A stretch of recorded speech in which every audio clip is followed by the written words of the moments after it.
বন্ধুরা, আজকে আমার রেসিপি ডাবের মালাই শরবত। এই যে ডাবের জল, তারপর মালাই আর 2 চামচ চিনি, 2 চামচ চিনি দিলাম, ডাবের মালাই আছে আর ডাবের জল। এবার ব্লেন্ড করব।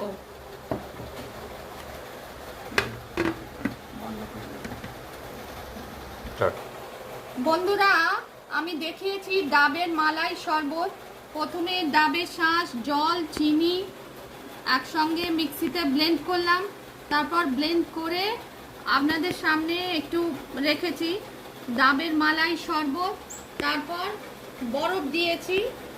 রেসিপি পছন্দ হলে লাইক করবেন, চ্যানেলটিকে সাবস্ক্রাইব করার অনুরোধ রইল।